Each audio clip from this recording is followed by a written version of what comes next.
In a story that never ceases to annoy me, Biden has yet to make a choice on his VP pick, but the Trump administration apparently knows exactly who they want him to choose, and that is former National Security Advisor Susan Rice. She was the national security advisor for the Obama administration. And what we're learning via Politico is that the Trump administration is really hoping that she gets chosen so they can continue on with this deep state narrative that Trump did rely on back in the 2016 election. So let me give you what Politico is reporting. You can judge for yourselves if you think this is, a valid frame of mind. But Biden is nearing the end of his search for a vice president with in-person interviews expected this week. Attention has focused on Susan Rice, Representative Karen Bass, and Senator Kamala Harris. Elizabeth Warren and Tammy Duckworth, an outside Trump advisor, described Rice as the most target-rich environment. So this official apparently said, quote, "She is absolutely our #1 draft pick." Now, I actually believe them when they say that, because nothing riles Trump's base up more than their hatred of Obama. Susan Rice, of course, worked for the Obama administration, and they certainly see her as part of the so-called deep state. Now, to give you some ideas of what Trump could latch onto if Susan Rice ends up being the VP pick, the selection of Rice, who has not served in elected office but is close to Biden, would undoubtedly lead to 30-second attack ads and stinging presidential tweets that could energize Trump supporters who have long believed Obama and federal bureaucrats attempted to undermine Trump. So Jason Chaffetz said, "I can't think of anyone that's more polarizing who would fire up the base more than Susan Rice. They know her and they don't like her." So they plan on talking about Benghazi and how initially Susan Rice said that the attack in Benghazi was sparked by a response to an anti-Muslim video. We later learned that that was not the case. But they're also focusing on the fact that Trump has put out all sorts of crazy conspiracy theories about how Obama was spying on his campaign, and the Obama administration was looking to undermine his candidacy when he was running in 2016. And so that could play a role as well. And I have issues with Susan Rice. Other than that, the Trump administration is one thing, but I do think that there are some issues with Susan Rice and the policies that she pushed for and implemented when she worked for the Obama administration. But before I get to all of that, I do want to hear what you think, John. Yeah, so I mean, the idea that it would be Susan Rice seems insane to me. I looked up polling for all the top names that generally are talked about, and I was surprised that she got 16% of the vote. I would love to talk to these 16% and say, really, that's why? I don't understand it. It seems like an insane pick.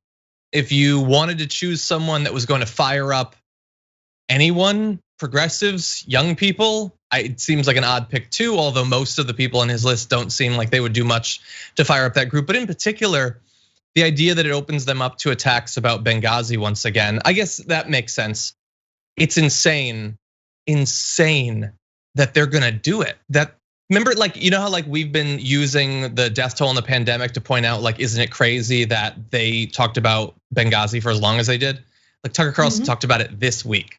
So I ran the numbers.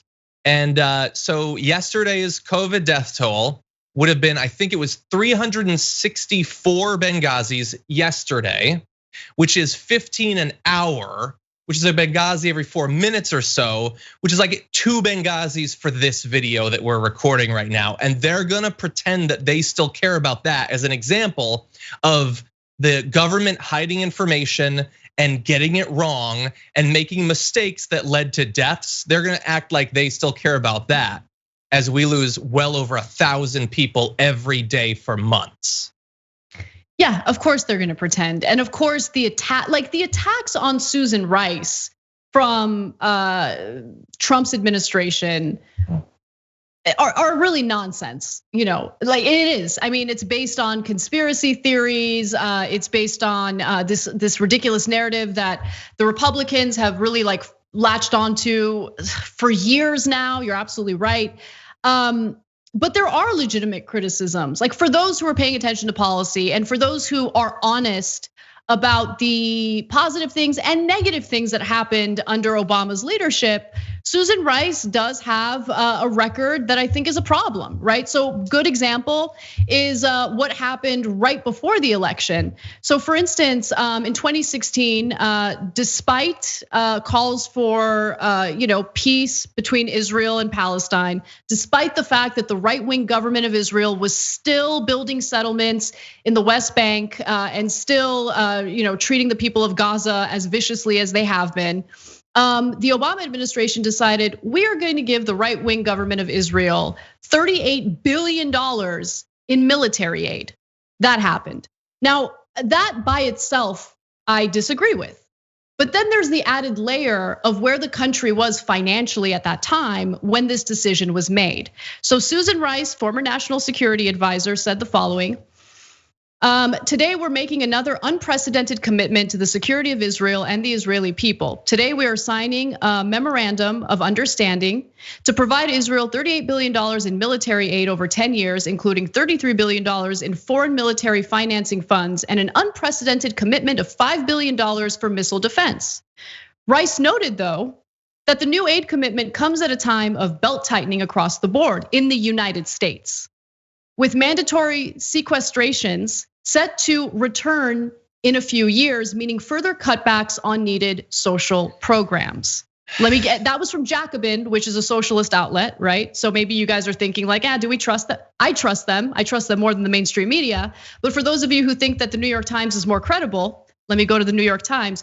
Rice said the aid package was being negotiated in, quote, an especially challenging budgetary environment, with the possibility that automatic across the board spending cuts known as sequestration could return in 2018.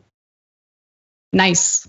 Yay. Winner. Yeah, there's a lot of reasons that are generally given for why someone is chosen as the VP, and a lot of them seem historically to be nonsense in terms of what your objective is.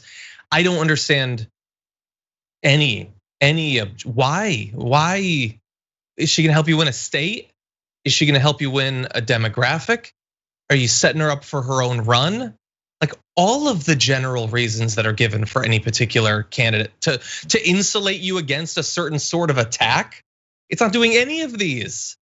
I don't understand it at all. And look, I don't like the vast majority of the names on his list. I get that. And the people who are on my list are never gonna make it anywhere near his list. They're not gonna make it within sight of his list. But at least give some sort of argument. Is it supposed to be just she's served in government? And look, we want someone who's been in government before. There's a million people like that. What a bizarre turn. What a weird year, Jesus. Yeah. One final note about Rice, because I can't help myself. So UNESCO actually did allow Palestinian membership, and Susan Rice did release a statement on that, and this was her statement at the time.